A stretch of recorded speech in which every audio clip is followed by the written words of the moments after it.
হযরত ইবনে ওমর রাদিয়াল্লাহু তাআলা আনহু আমার ডাকতে কইলাম যাইরে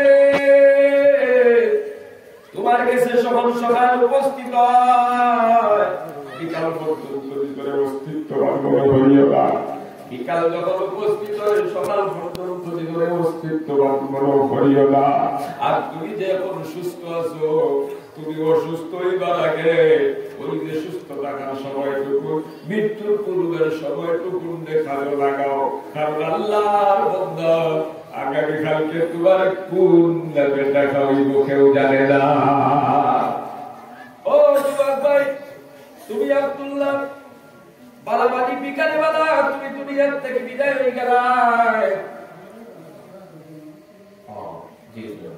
আপনারা ফাঁক বাড়ি দিলে ওদেরকে আব্বাই দিলে সবাই জায়গা হচ্ছে না দুইবার সুবিধা হবে না তোমরা তো কষ্ট করে দেখো আর দেখি লা ইলাহা ইল্লাল্লাহ লা ইলাহা ইল্লাল্লাহ লা ইলাহা ইল্লাল্লাহ লা ইলাহা ইল্লাল্লাহ লা ইলাহা ইল্লাল্লাহ লা ইলাহা ইল্লাল্লাহ লা ইলাহা ইল্লাল্লাহ মুহাম্মাদুর রাসূলুল্লাহ। ওদের বাহাস ওদের ভাই দেখো আর পিছনে কিছু সামনে দিয়ে আসতে পরবর্তী যারা আইছে তারা এই পিছনে বইতে পারবা। ও মুসলমান পুরো মনোযোগ দিয়া কথা কাটাই শোনো দুনিয়ার মাহফিলে বইতাম পারি আমরা বিছনাও লাগে না দুনিয়ার কোন নেতার খবর পাই না কষ্ট সময় তার সময় মানুষ হাজির হয়ে যায় কথা দেখি না দেখি না কিন্তু এই মাহফিল তো এমন দামি মাহফিল দেখানো হইলে বান্দার গুনাহ মাফ হয় দেখানো হইলে বান্দার উপরে রহমত দিলে সাকিনা দিলে সুবহানাল্লাহ এমন দামি মাহফিল মানুষ কিন্তু বেশি সময় হইতে চায় না এত মানুষ তো যাইতেও চায় না কথা দেখি না ওই এলাকাতে কোনো মানুষ কিটা কম নেই সারা মানুষ আইলে মাত্র সারা এই মাঠে কি জায়গা হইবা সবার নসিব হয় না। ও যুবক ভাই মুরব্বী বাবারা বলতেছিলাম মুজাহিদ রাহমাতুল্লাহ আলাইহি বলছিলাম ইবনে ওমর আমার ডাক দিয়ে কইল তুমি ইন্তেকালের পূর্বে আর অসুস্থ হইবার আগের সময়টুকু এই সময়টুকু তুমি খাজো লাগাইয়া যাও কারণ আগামী কালকে আল্লাহর বান্দা তোমার কোন নামে ডাকো কেউ জানে না। ও আল্লাহর বান্দা তোমার আজকে আব্দুল্লাহ কইয়া ডাকা হয় তুমি যদি আজকে রাতে জমিন থেকে বিদায় হয়ে যাও কালকে যখন তোমার বাড়িতে মানুষ যাইবা কেউ কইতো না আব্দুল্লাহর বাড়িতে যাইয়া একজনে যদি শিখায় খানো দাঁড়াই কইবো গোলা বাড়িতে যাইয়া ফোটা দেখিয়া আজকে তুমি যদি দুই চার জন পাঁচজন অসুস্থ যদি দেখো ফাজরে তোমার লয়ে যায় তাহলে খারে লয়ে যায় আব্দুল্লাহ লয়ে যায় কইবা কালকে যখন তুমি সর্বসর্বস্ব রুটি যাইবা তখন তোমার নাম কইয়ত লয়ে যায় খোদা দেখিরা। ও যুবক ভাইয়া এই জন্য ইন্তেকালের পূর্বের সময়টুকু অসুস্থ হইবার আগের সময়টুকু খাজো লাগায় দাও গুনার মধ্যে মুক্ত হইও না আল্লাহর নাফরমানির মধ্যে মুক্ত হইও না। তুমি মনে ঘন্টা আমি গুনাহ করি আর কেউ দেখে নাও আমি তো নামাজ ছাড়ি কেউ জানে না আমি তো জিনা করি আর কেউ জানে না আমি তো চুরি করি আর কেউ জানে না আমি তো অন্যর মাল আত্মসাৎ করি আর মনে মনে কেউ জানে না কিন্তু আমার আল্লাহ ফরমাইতা ও বান্দা আগে করে বলতে আল্লাহ ফরমাইতা আলাম ইয়ালাম বিআন্নাল্লাহ ইয়ারা বান্দা তুমি কি অবাক নয় আমি সব কিছু দেখি আর আল্লাহু আকবার। ও যুবক ভাই হঠাৎ ভিতরে কি গুনাহ করলে সব যদি দেখে না খেয়ে দেখবা আর জোরে করে বলছে বিসমিল্লাহ বলতে গিয়া কবরের তলে ঢুকিয়া যদি গুনাহ কাম করো আল্লাহ দেখবা না দেখা নাই তুমি তোমার দয়াটা টুট বন্ধ করে জিহ্বা লড়াইয়া লড়াইয়া গুনাহ করো আল্লাহ আল্লাহ দেখিলাইবা এমনকি তোমার জিহ্বাটা বন্ধ করিয়া অন্তরে অন্তরে করে কল্পনা করিয়া গুনার শাস্তি দিব দুনিয়ার খেও না দেখলে জোরে দেখিলাই করবো তাই খে কোরআনে কারীমের আয়াতের মধ্যে আল্লাহ ফরমাইছেন ওয়াল্লাহু বিমা তা'মালুনা বাসীর আল্লাহ তোমরা যা কিছু করতেছো সব কিছু আমি আল্লাহ দেখিয়া তার বলিয়া সব আল্লাহ দেখা পারো গেল আল্লাহ দেখো পত্র গেল আল্লাহ দেখো পানির নিচে গেল আল্লাহ দেখো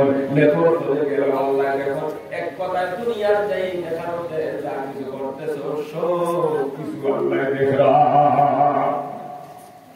ওদের রাস্তা কইয়া যুবকে 2টা-2:30টা পর্যন্ত ফিল্ম দেখে সময় কাটাই নাই কেন আল্লাহ দেখা না ওই সময়টুকু করতে দেবা আপনি কোরআনুল মাহফিলের সময় দিতা দাওয়াতে তাবলীগের সময় দিতা যে সবাই খানো আপনি খাতে খাবে না আপনি খেতার খাবো নাই কোনো ডিউটি তো নাই ওই সময়টুকু যদি বইয়া আপনি তিলাওয়াত করতে ভাই ওই সময়টুকু যদি আর কিচ্ছু কারণ শুধু আল্লাহর সূরাটা পড়তে চায় এটা তোমার জন্য বড় আকারের একটা পুঁজি হইতো শুধু আল্লাহর সূরা তিলাওয়াত করিয়া কবর গেলেও তুমি কবরের ভয়ঙ্কর আযাব থেকে বাঁচি যাইতে সুবহানাল্লাহ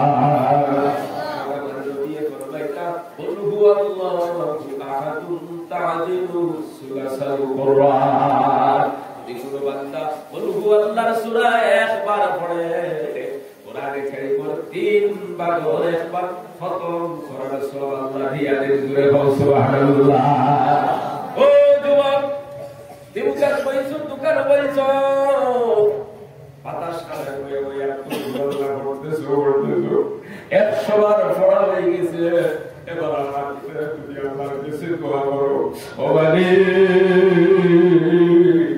আমার বাবার কবরের ভিতরে আল্লাহ আমি তো কোরআন শরীফ তিলাওয়াত করা জানি না আল্লাহর সূরাটা আমি আল্লাহ উতাও পড়েছি এ সওয়াব খারাপ মায়ের কবর পৌঁছায়া দাও বাবার কবর পৌঁছায়া দাও কারণ তোমার বাবা সকাল থেকে বিকাল পর্যন্ত তোমার মায়ের সাইদরা তোমার মায়ের সাইদরা ওই কবিতাকে তুমি সত্তা পায়রা তুমি করিয়া ফাটায়া দাও বাবার কবর থেকে ভাই সুবহানাল্লাহ এই কবিতাকে তিলাওয়াত করিয়া সব যদি ফাটায়া দাও তাসবিহ তাহলিল করিয়া বাবার কবরের মধ্যে সব খানায় পৌঁছায়া দাও ওখানে গিয়ে পাইবা তারা কারণ এই কারবার সওয়াব অর্জন করার সুযোগ আছে দি বাবারা না আল্লাহর বান্দা তুমি 100 বার আল্লাহর সূরা পড়ে যদি পাঠায়া দাও 3 বার পড়লে যদি এক কোরআন কত সওয়াব পাওয়া যায় এই হিসাব অনুযায়ী 100 বার পড়ে যদি দোয়া করো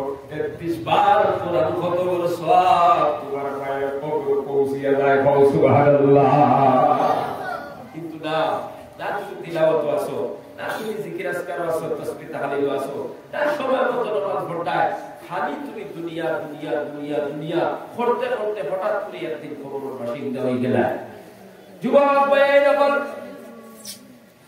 নবী যে ফরমাইলেন এক হাদিসের মধ্যে আছে আল্লাহর নবী বলেন 7টা জিনিস তোমাদের জিন্দেগিতে আসার পূর্বে তোমরা আল্লাহর ইবাদতের প্রতি দাবিত হয়ে যাও কয়টা জিনিস এইবার আগে মাত্রা কেন কয়টা জিনিস 7টা জিনিস তোমাদের জিন্দেগিতে আসার পূর্বে তোমরা আল্লাহর ইবাদতের মধ্যে দাবিত হয়ে যাও তার মানে তোমরা নামাজ পড়া আরম্ভ করে দাও জিকির করা আরম্ভ করে দাও তিলাওয়াত করা আরম্ভ করে দাও মসজিদ মাদ্রাসার মধ্যে সম্পর্ক লাগাও আল্লাহর দ্বীনের খেদমতের মধ্যে লাগি যাও দাওয়াত তাবলীগ করা শুরু করে দাও আল্লাহ করা শুরু করে দাও আল্লাহর ইবাদত আল্লাহর ইতাআতের মধ্যে তোমরা মুবতলা হয়ে যাও নবী যে ফরমাইলেন 1 নম্বর দরিদ্রতা অভাব এমন অভাব যে অভাবের কারণে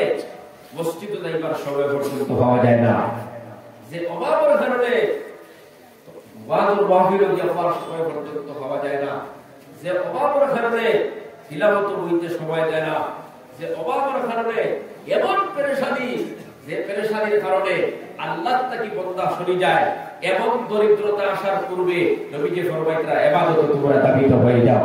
আচ্ছা আপনারা জবাব দেন, এমন অভাবগ্রস্ত আমরা এখানে খেওয়াছিনি যে অভাবের কারণে আমরা কাপড় কিনতে মসজিদে যাইতে পারতাম না, ইলা কাপড় আমরা কিছু পরিধান করার মতো না, ইলা খেওয়াছি আমরা। তাহলে এই যে যতটুকু আল্লাহ পাকে আপনারা সালার জন্য দিয়া দিছে, এটা আল্লাহর বিশাল নিয়ামত, দিলা নিয়ামত দেয়। ও যুবক ভাই, আমি যে ফরমাইলাম এক নম্বর দরিদ্রতা এমন অভাব, যে অভাবে আল্লাহ থেকে সরাই যায়, এবাদত থেকে সরাই যায়, নামাজ পড়তে বাধা সৃষ্টি করে। এমন অভাব তোমাদের জিন্দেগিতে আসার পূর্বে তোমরা নামাজ পড়া শুরু করে দাও, রোজা রাখা শুরু করে দাও, তিলাওয়াত শুরু করে দাও, আল্লাহর আহকামের পাবন্দ হয়ে যাও।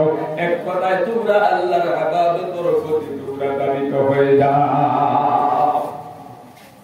দুই নম্বরে নবী যে ফরমাইলেন সম্পদ, এবং সম্পদ যেই সম্পদ হইলে বান্দা আল্লাহ বিরোধী হয়ে যায়, কোরআন বিরোধী হয়ে যায়, নামাজ বিরোধী হয়ে যায়, মসজিদ বিরোধী হয়ে যায়, আলিম উলামা বিরোধী হয়ে যায়, এবং সম্পদওয়ালা হইবার আগে আল্লাহর ইবাদতের মধ্যে তোমরা দাবিত হয়ে যাও।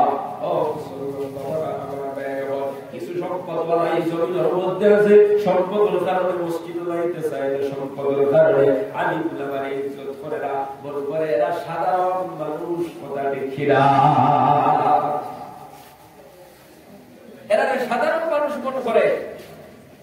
অথচ নবী যে ফরমাইলেন খায়রুকুম মান তাআল্লামাল কুরআন ওয়া আল্লামা, আও কামা ক্বালা আলাইহিস সালাতু ওয়াস সালাম। আল্লাহ নবী ফরমাইলেন এই পৃথিবীর মধ্যে সবচাইতে শ্রেষ্ঠ মানুষ এরা যারা আল্লাহর কোরআন পড়ে আর কোরআন শরীফ পড়ায়। সুবহানাল্লাহ। তারা কি মনে করে? এরা সাধারণ মানুষ মনে করে, মামুলি মানুষ মনে করে, কথা ঠিক কিনা হোক, এরা মনে করে ঠিক ঠিক আছে। নাউযুবিল্লাহ হুকা ফুয়ায় পেশাব বানায় কিনা বরবাদ হয়ে যাইব। কিন্তু নবী যে ফরমাইলেন এক হাদিসের মধ্যে আল্লাহ রাসূল ফরমাইলেন কেউ যদি কোরআনে কারীম পড়ে আর কোরআন অনুযায়ী আমল করে, আল্লাহ পাক রব্বুল আলামিন ওই মানুষটার বাবাকে, ওই হাফিজের কোরআনের বাবাকে কিয়ামতের দিন আল্লাহ পাক রব্বুল আলামিন এমন একটা নূর তাজ পরায়া দিবা, যার পাওয়ার, যার আলোটা সূর্যের আলোর চাইতে বেশি হইবে। জোরে বল সুবহানাল্লাহ, আরে জোরে বল সুবহানাল্লাহ। নবী যে ফরমাইলেন তোমাদের ঘরের মধ্যে যদি সূর্য ঢুকে যায়, তোমাদের ঘরের মধ্যে যদি সূর্য থাকে কেমন হইব? ও যুবক ভাই জবাব দেও।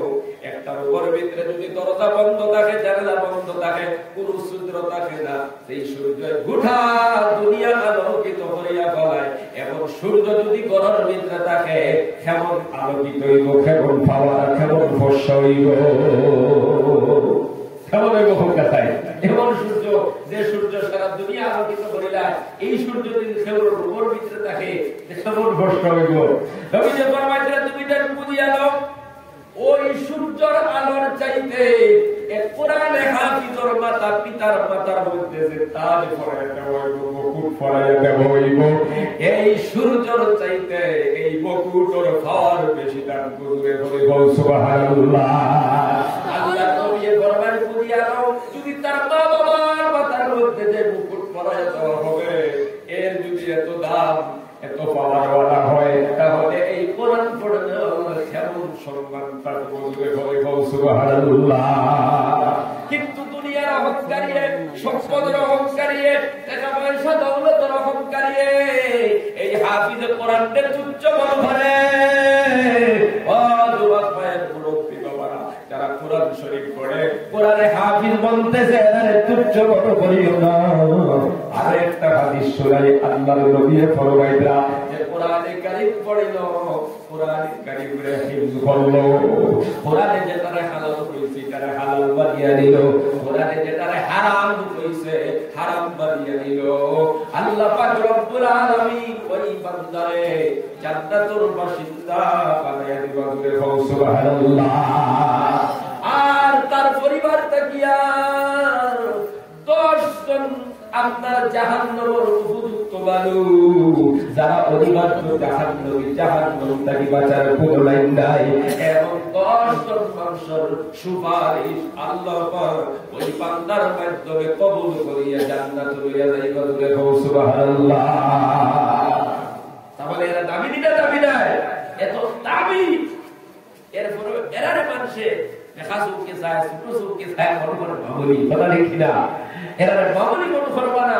আপনার ছেলেরা হাফিজে কোরআন বানাবা, আপনার বাইরে হাফিজে কোরআন বানাবা, আলিমের দিন বানাবা, আপনি মনে করবা না দিন বানায় কি তার মতো কোটে গার বেতন পাইব, বেতন লাগে আপনি আলিম বানাই দিলানি, বেতন লাগে হাফিজ বানাই দিলানি।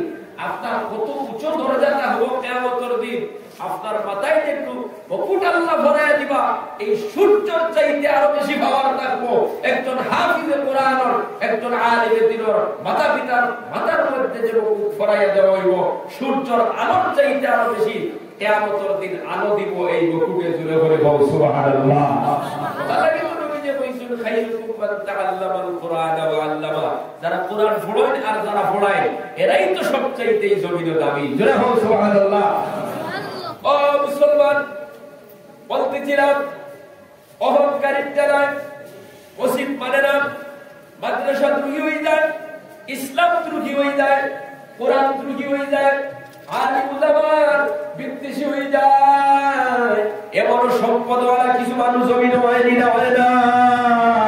আবার এমন কিছু সম্পদওয়ালা মানুষ আছে যারা তাদের সব সম্পদে আল্লাহর রাস্তা বিলীন করে দেয়, সুবহানাল্লাহ।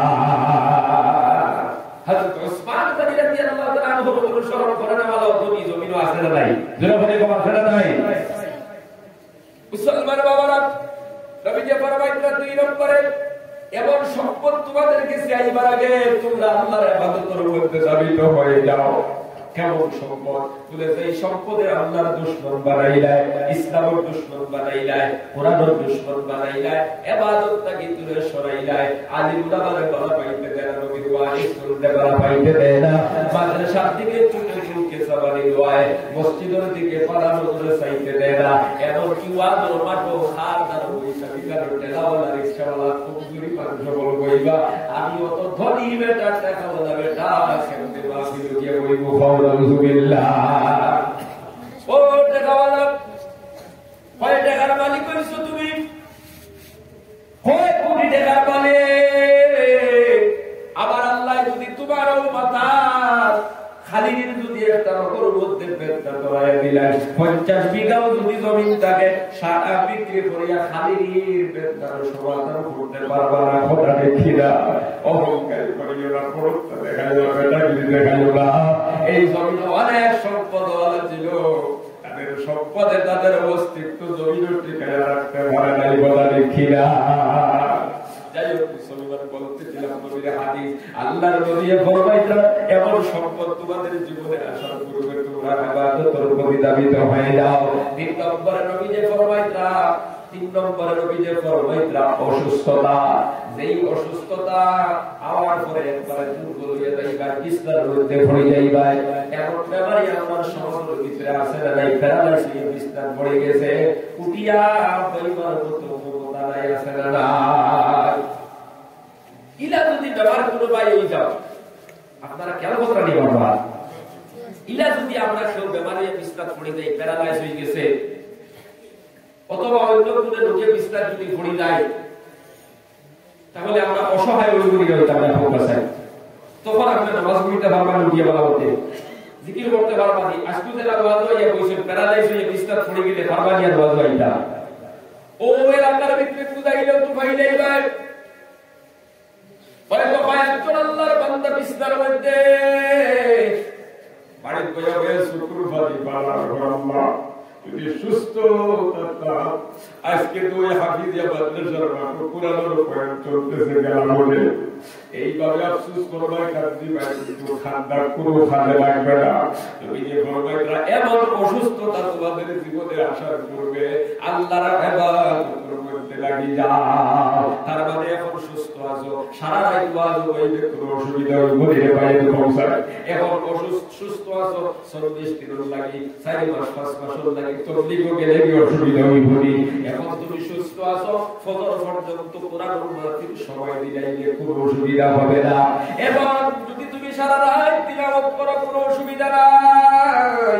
এখন তুমি সুস্থ, তুমি 5 ওয়াক্ত নামাজ মসজিদে গিয়ে আদায় করো, কোনো অসুবিধা নাই।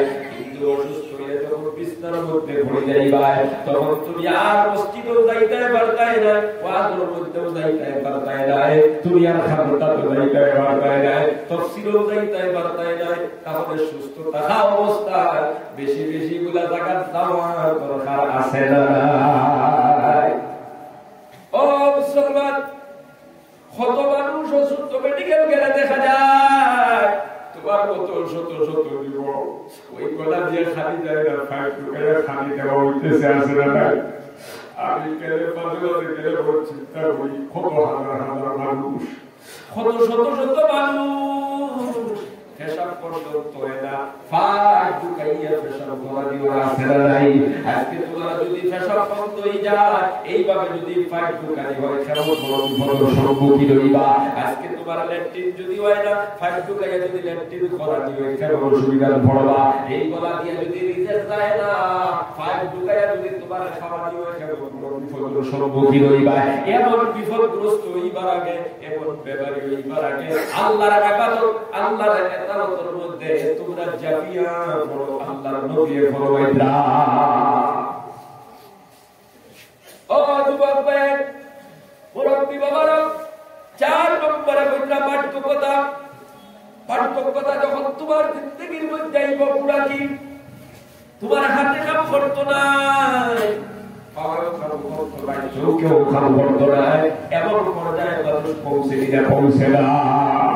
আল্লাহর বান্দায় আলহামদুলিল্লাহ সূরা পড়িয়ে বলে আল্লাহ তারা পড়িতো না, লীলার সূরা পড়িতো মনে থাকে না, সুবহান রাব্বিয়াল আলা কইতো না, সুবহান রাব্বিয়াল আযীম কইতো, সব কিছু দুর্বল হয়ে যায়, ব্রেন শক্তি কমে যায়, শরীরের টান কমে যায়, তখন বিস্তার হয়ে বান্দায় সামনে হয় হায় আমার জিন্দেগিটা যদি আবার ঘুরে যায় দাও। আজকে ওই হাফিজিয়া মাদ্রাসার মাঠে সময় দিলাম বলে ওই সময় আফসোস করে আর কোনো কাজ লাগবে রে ভাই। তাহলে এমন পুরা কি এইবার আগে ইবাদত বেশি বেশি করার দরকার আছে না নাই যুবক ভাই? নামাজ বেশি বেশি পড়ার দরকার নেই, তিলাওয়াত বেশি বেশি করতাম, তাবলীগ বেশি বেশি যাইতাম, তাফসীর বেশি যাইতাম, খানকাত বেশি যাইতাম, সদকা খয়রাত বেশি করতাম, মসজিদ মাদ্রাসার লগে সম্পর্ক বেশি লাগাই লইতাম, পালা আমরা বেশ করতাম না পুরা কি এইবার আগে যদি আমরা বাঁচিয়ে থাকি হায়াতে রাখই, ইটা পুরা কি পৌঁছিলে আমরা আর ইটা ইবাদত জুড়িতাম পারবো না। একবারে খালিস নিয়তে আপনারা ফোকাস হয় জুড়া যাইবনি ভাই, ফোকাস হয় পারবাই না, পারতাম না। এই জন্য এমন পুরা কি এইবার আগে আমরা আল্লাহর ইবাদত বেশি বেশি করি। 5 নম্বরে বইটা হঠাৎ মউত, বড় ইম্পর্টেন্ট কথা খেয়াল করো। আল্লাহর নবী ফরমাইলেন হঠাৎ মৃত্যু আসার পূর্বে আল্লাহর ইবাদতের মধ্যে তোমরা নিমগ্ন হয়ে যাও। হঠাৎ মউত আসে না নাই, বর্তমান অক্সিলিয়া করে গেছে, স্ট্রোক হয়ে মারা গেছে, যুবক তোমার মতো হইতে 40 বছরের যুবক হঠাৎ করে মারা গেছে, ঘটনা আছে না নাই? কেন বেশি ধরেছে ফরিদগঞ্জ লইয়া গেছে হসপিটালে, আবার পরে নাফার দিন আইছে শিলচর যাওয়ার পরে মারা গেছে, ইলা হাজার হাজার ঘটনা আছে। বাড়ি থাকি বাড়ি বেঙ্গুর গেছে, আইতো 6 মাস বাদে, 2 বছর বাদে, 3 বছর বাদে, হঠাৎ 3 মাস বাদে খবর হয় বেঙ্গুর বিদায় হয়ে গেছে। 500 ভিতরে হইয়া এমন ঘটনা আমরা বুঝছি না। ও যুবক ভাই, হঠাৎ পৌঁছাইবার আগে আল্লাহর ইবাদত লাগি যাও। এখন আমি আপনার কাছে প্রশ্ন করব যুবক ভাই, তুমি মন করতে 1 বছর 2 বছর যাও, 5 বছর যাও, 2030 থেকে পর্যন্ত এরপরে নামাজ পড়িব, এরপরে জিকির আজকার করব, দিনও খাওয়া লাগবো। এর ভিতরে যদি হঠাৎ করে তোমার বহু তাইলা তুমি যে মকসুদ হইয়া ঘুরতেছো মঞ্জিলে পৌঁছিতে পারবাইনি, না না পারতাই না। কারণ হঠাৎ মওত তোমার জিন্দেগিটাকে পায়ে ওটা লাগিয়া যুবক ভাই, যখন কোন সময় খার মওত আইবে কেউ জানি না, কোন অবস্থার তারা বলতাইব তাও জানি না। আল্লাহ ফরমাইতা বাবা তাদের নাফসুল বিআইয়ি আরদিন তামুত, কোন সময় কোন মুহূর্ত মৃত্যু আসবে দুনিয়ার কেউ জানে না, একমাত্র জানে কে? জুড়ে বলবো কে? আমার এক যুবক ভাই বেঙ্গুর টাকিটা কি বাড়ির ঘর বানাইছে, বাড়িতে বিয়া শাদী করতো, দয়াবতার সুন্দর করে পাকা ঘর বানাইছে। পরিচিত এক যুবকের কথা কইয়া, ও মুসলমান বাবা আমার ভাই, যখন আমি প্রায় সময় আমার এই বাড়ির তারা তারা বাড়ি যাইতাম, প্রায় সময় আমার দুই বোন বিদেশটা দোয়া করবা, আল্লাহর বান্দা বড় ছেলে বিদেশ থাকি বেঙ্গলুরু থাকি একেবারে ঘর বানাই দিয়েছে বাবা, সুন্দর করে ঘর বানাই ঘর। এবার ছেলেরা বললাম বাবা তুমি বাড়ি চাইও, ও যুবক মায়ের বাড়িতে আমার ঘর ওইটা বেটিকা দেখিলে একটা দেখে পছন্দ হয়ে গেছে, বিয়ার বন্দোবস্ত হইতো, ওই কইটার বাড়ির মানুষে বইলা অমুক তারিখে তোমার বাড়ি আমরা আইব, দেখা দেখি শেষ করিয়া মসজিদ হইয়া আমার কথা শেষ করে লাইব। যেই দিন সকালে ওরা রওনা দিছে, ওই দিন সকালে ওই যুবক দুনিয়ার থেকে বিদায় হয়ে গেছে। ও মুসলমান বাবারা, আমি নিজেই চলে যাচ্ছিলাম, তারা কইটাতে কাটাইছে, তারা জরুরত উপস্থিত, এটা হঠাৎ বহুত আছে যেটা নাই, কত বহুত আপনার জীবনে দেখলাম, তারপরে কেন ডরাওগা কথা নাকি নবী যে ফরমাইতা হঠাৎ বহুত নাকি আল্লাহ তোমার ফাড়া চাও। আমরা মন করে আত্মা করে গেছে, ভালো হইছে, কষ্ট হইছে না, ইসলাম যদি ফরকতে কষ্ট হইল রে, হঠাৎ যদি তুমি পারা যাও, যদি তোমার কেউ লোকে লেনদেন থাকে শেষ করতায় কারবাইনি, তোর পারা সে কষ্ট চাইতায় কারবাইনি, তোর বালটা বিস্তায় ঘুরাইয়া দিতায় বার্তায় গায়, বৌবা মানুষ সময় গাই দেয় না। এই জন্য নবী যে ফরমাইতা হঠাৎ বলতে কি আল্লাহ তোমার ফলে চাও। ও যুবক ভাইয়ের, আজকে তুমি নামাজ পড়ো না, পনেরো করে 2 বছর যাও, কিন্তু সামনে ফেব্রুয়ারি মাসের 12 তারিখ 15 তারিখ তুমি যদি হঠাৎ করে মারা যাও, ফেব্রুয়ারি অবস্থায় তুমি খবর গেলাই দিনে গেলে না পৌঁছাই, এই অবস্থায় খবর গেলে তুমি তো চিরস্থায়ী জাহান্নামী হয়ে গেলে। এই জন্য হঠাৎ তোমার জীবনে পৌঁছাইবার আগে তুমি আল্লাহর ইবাদতের মধ্যে আমি তোমার দরকার আছে না আসেনি? যুবক ভাইয়ের কিতাব বই আমার লাগা যারা আসুন যুবক উপাদান ভাই আসেনি ইলা দরকার পৌঁছাইবার আগে।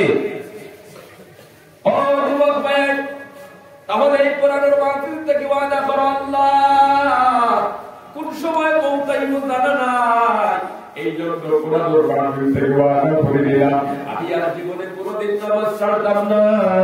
আজকে শত শত যুবক ভাই যখন আসেন এই হপ্তায় 2 হপ্তায় 500 600 হাজার ঘুরতেছে আসে না নাই, এই অবস্থায় তুমি খবর যদি বাসিন্দা হোক কোনো উপায় থাকবে না। ও যুবক ভাই, তুমি কেন নামাজ পড়তে পারতাই না? তোমার কাছে তোমাদের কেন সময় নেই? তোমার মতো যুবক দাও বেঙ্গলোর ডিউটি করে 5 লক্ষ নামাজ পড়ে আসে না নাই। ওই দিনের যুবকের পরবর্তী কইতে হুজুর দোয়া করবা, আমি বেঙ্গলোর আছে ওলা জায়গাতে আছি, প্রত্যেক শুক্রবারে জুমার নামাজ যাইতে পারি। হইলা মালিককে কিছু বেড়াছাড়া করতো, বাদে এখন মালিক খুশি হইয়া বলছে শুক্রবারে তোমরা জুমার নামাজ যাইও। আমরা এখন 5 ওয়াক্ত নামাজ কোম্পানির ভিতরে পড়া শুরু করে দিয়েছি।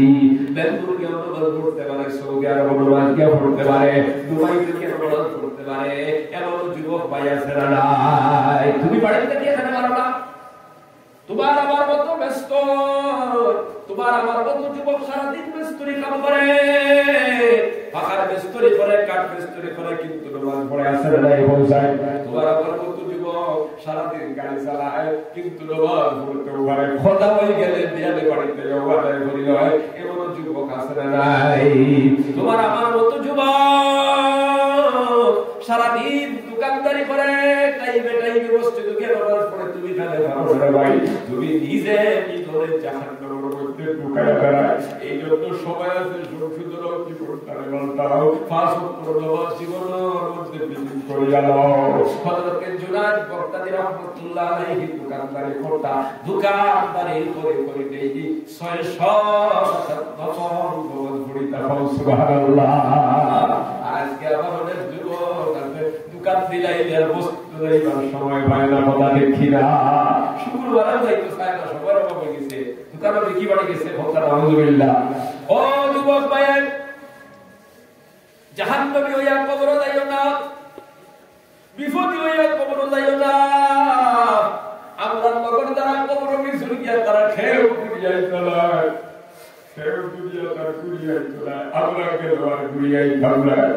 এই জন্য আজকের এই হাফিজিয়া মাত্র, হাফিজিয়া মাদ্রাসার মাত্র যারা যুবক ভাইয়া আবার যারা সুখ পাঠাতে হইয়া প্রত্যেকের হইয়া হলো জীবনের মধ্যে ফিটিং করিয়া ইবাদতের পরে সবচেয়ে বড় ইবাদতের নাম হচ্ছে নামাজ। এই নামাজ ছাড়িয়া কবর গেলে বড় বিপদগ্রস্ত হইবা। তোমার কবর গাড়া জাহান্নামের গাড়া হয়ে যাইব, তোমার কবরের ভিতরে সাপ ঢুকে যাইব। ওখানে তুমি বড় কষ্ট করবা, মৃত্যু কামনা করতে থাকবা। ওই জাহান্নামের ভিতরে শুধু আগুন আর আগুন তোমার জন্য অপেক্ষামান রয়েছে। এই জন্য কোরআনের মাহফিল থেকে ওয়াদা করা হয়, আল্লাহ আজকের এই কোরআনের মাহফিল থেকে ওয়াদা করলাম আর জীবনে কোনোদিন নামাজ ছাড়িতাম না। 5 ওয়াক্ত নামাজ পড়া শুরু করে দাও, আর মনে মনে নিয়ত করো, আল্লাহ আমার জীবনে যত ফরজ আর ওয়াজিবাত খোলা হইছে আমি আজকে তাকে আদায় করা শুরু করে দিলাম। এই বলি আজকে এশার নামাজটাকে যদি আরম্ভ করে দাও, এশার নামাজটাকে নামাজ যদি শুরু করে দাও, আর ফজরটা যদি তোমরা পড়া শুরু করে দাও, একদিন গেল, 2 দিন, 3 দিন, 5 দিন যাওয়ার পরে হঠাৎ তোমার মৌত হয়ে গেল, তুমি মারা গেলায়, অ্যাক্সিডেন্টে মারা গেলায়, অথবা হয়তো কোনো বেমারে হঠাৎ তুমি মারা গেলায়। এই অবস্থায় যদি তুমি কবরের বাসিন্দা হয়ে যাও, আল্লাহ তোমার কত জিন্দেগির সব গুনাহে মাফ করিয়া হয়তো তোমার জান্নাতুল বাসিন্দা বানাইয়া দিতে পারেন। জোরে বল সুবহানাল্লাহ। এই জন্য যুবক ভাই একটা রাত তোমার জন্য হইয়া আজকের এই মাহফিল থেকে কি বলা দিতে পারবা, আর কোনদিন নামাজ ছাড়িতাম না। পড়ো কেন নামাজ পড়বো, বন্ধুর ক্ষেত্র গেলেও পড়বো, টাইগারের গেলেও পড়িব, বেঙ্গলুরু চেন্নাই গেলেও পড়িব, যদি আমি মেঘালয় যাই, গুয়াহাটি যাই, ওখানে পড়িব, কোন কারণ বসত খোদা হয়ে গেলে খোদা আদায় করে দিব, আর কোনদিন নামাজ ছাড়বো না। এবং খালিস নিয়ত যাদের আছে খালি গায়া আল্লাহর দেখাই দেব ইনশাআল্লাহ। পড়িবাই তো সবে দয়া আওয়াজ করে দেখাও ইনশাআল্লাহ। নারে তাকবীর, নারে তাকবীর, এই কোরআনের বলে যাত্রাকে যত বলে যাত্রাই সত্য দিতে করে আল্লাহ। এই যাত্রার তোর খবর মদিনা পৌঁছাইয়া তোর দূরে করে ভবানী আল্লাহ সবাই তোমার বানায় দাও। আল্লাহর ইবাদত আর ইতাআতের মধ্যে দাবিত করিয়া দাও সবে ভবানী। আল্লাহ আমরা সব নেক আমল করার তৌফিক আতা ফরমাও দূরে করে ভবানী। কে বলা ইলাহা ইল্লাল্লাহ, লা ইলাহা ইল্লাল্লাহ।